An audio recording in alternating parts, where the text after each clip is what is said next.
This girl sleeps without underwear for the first time. When she falls asleep, the covers are all pulled back at once, exposing her legs.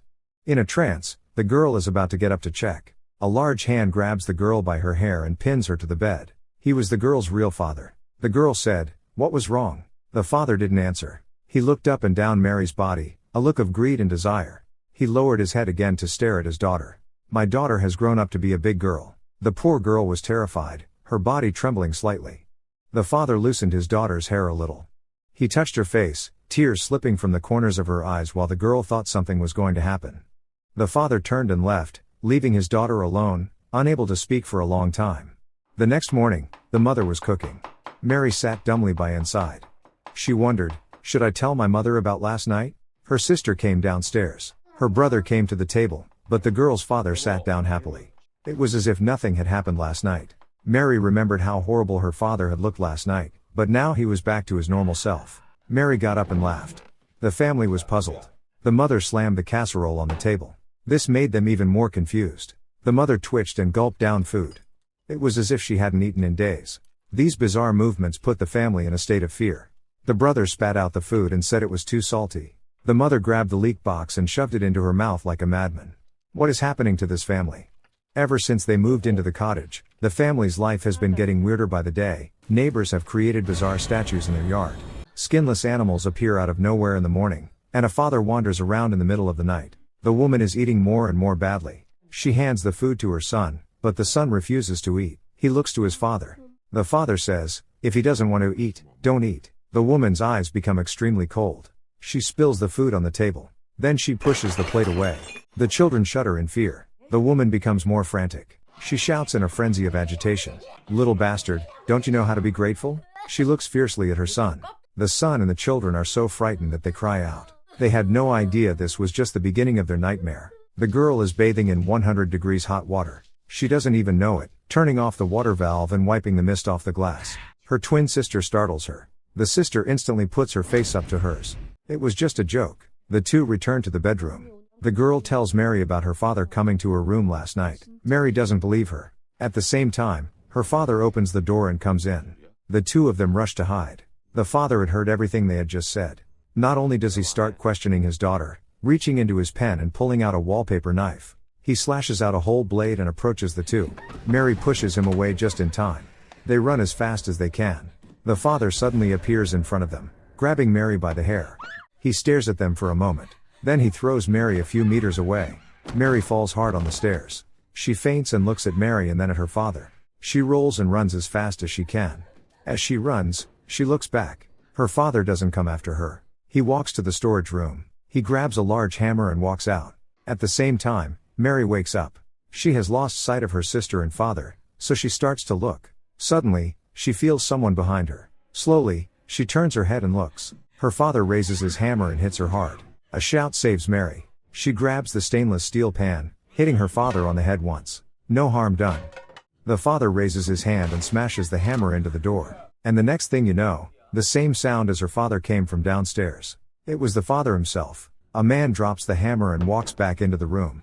The exact same man comes up from downstairs with a shocked look on his face. He sees his daughters hiding and shivering. His foot hits the hammer.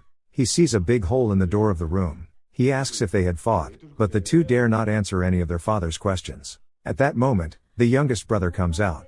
While the sisters tell him to run, a woman's hand appears and picks up the hammer. The brother sees it. The man turns his head and looks at his wife in a strange way. The woman does not make a sound.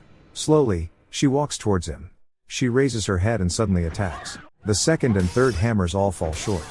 The family is terrified. The wife turns her head to the twin sisters. She raises her hammer and brings it down.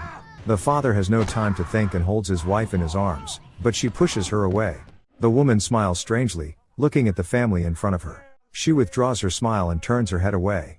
She steps over the glass and pierces her foot before pulling it out. She enters the room without seeming to feel any pain. Suddenly, the sound of her wife's voice comes from downstairs again. The wife covers her mouth and walks upstairs in surprise. The man turns his head and looks into the room again. Then who is that woman? But he is still afraid of his wife. Then he opens the door to the room. There is no one inside. But the man sees the bloody hammer on the floor. The mother goes to her daughter and asks her questions. The daughter is scared to death and hides. The next day, The man calls his brother and asks him to come and deal with the matter. That afternoon, the brother, who is a religious man, arrives at the elder brother's house in time. He had told his brother about some of the things he had seen. After knowing all this, he explains that there might be a shape-shifting ghost living in their house. But the elder brother had always been an atheist. It also led to a growing distance between the blood brothers. Late at night, the family decides to sleep together. In the middle of the night, the boy is awakened by urine. He doesn't disturb the family. The disobedient boy goes to the bathroom alone. At that moment, a similar figure flashes by. It's true that children are the same all over the world. The boy raises his dagger and smiles strangely. The dagger falls and stops. The boy does not kill the religious man as if something had stopped him, and the disciple opens his eyes, and so because of his presence the family passes the night unharmed. The next day the apostle knows that he cannot handle the situation. He calls the archbishop. The people rush to analyze what had happened to the family. A personalized exorcism plan is devised. This archbishop is very powerful. He has many followers. They received the archbishop that afternoon. But on the way, a single crow, a raven, rushed at the car at high speed. The windscreen was shattered. I just don't get it. Why didn't they stop? Why on earth did this lead to the end of all the religious and the bishop scenes just as they were appearing? At the same time, the man has tied his daughter to the bed by her limbs. The mother could not bear the sight of it, but there was nothing else to do. They had to wait for the bishop's congregation to arrive. Late at night, the brother returns covered in blood and with very bad news. The archbishop's men have all been killed. The rest is up to us. Looking at his niece in bed in great distress, the apostle had to do something. But he was really timid. The last time he offended an evil spirit, his whole family had been killed. He was afraid that history would repeat itself. If he lost his brother's family again, he would regret it for the rest of his life. His brother was on his knees, pleading with him. He wanted him to do something. They must fight for once or they would all die. The churchman lit candles and sprinkled holy water. When Mary touched the cold holy water, she felt very uncomfortable. It was cold. She didn't know what was happening. The vestments were placed on Mary's body. Mary didn't react at all, but the real ceremony had just begun. The girl was tied to the bed on all fours. She was terrified. Mary screams in pain as the disciples cracked the whip. The family's heart ached as they watched. It was really painful. She cried out, "Why were they doing this to her?" The disciple asked the girl's father if he wanted to continue the whipping. The father went to Mary's bedside with determination. He pressed his daughter gently. The girl kept wailing and wailing.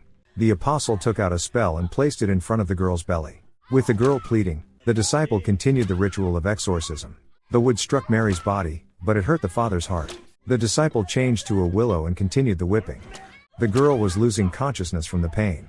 The authorities arrived at the scene of the crash just as the archbishop was rescued by several people. There was a sudden explosion. Strangely enough, the religious brother was among them. He'd been unconscious for a long time. And here's Mary smoked to death. If the family knew that this man is an evil spirit, what would happen if the family knew that this man was an evil spirit? The disciples continued to beat Mary's body. The mother couldn't take it anymore. This is not an exorcism. It was an attempt to kill. She rushed forward to stop her brother's beatings. She looked to the father and said, "We won't do it anymore. Let's just let our family die a painful death." But the father was just as confused. The family, scared out of their wits, was scared and uncomfortable. The man pushed his wife away. He tells his brother to continue the beating. Suddenly, a voice reached the man's ears. "You're a coward. You've got the wrong man." The man seemed to understand something. Slowly, he got to his feet. He suddenly grabbed his wife by the neck. The brother gave an imperceptible smile. The child is terrified. The wife picks up a glass of water and smashes it over her husband's head. The man pushes his wife down and knocks her unconscious. He looks at his wife who is dying in front of him. He seems to understand something else. He turns to his brother with an even more eerie smile. The man rushes towards the evil spirit and is knocked off his feet. Just as the evil spirit is about to kill the man, the real brother arrives just in time. A spell is recited and the family is saved. A dying Mary slowly walks down to the storage room looking at her father. "Why have you been beating me for so long?" she says. Meanwhile, the disciple took out the mirror. Mary finally reveals her true form. The brother had decided to take the evil spirit into his own body. He then asks his brother to kill him. His brother stabs a broken cross into the priest's chest, killing both the priest and the demon at the same time. With this sacrifice, the movie comes to an end.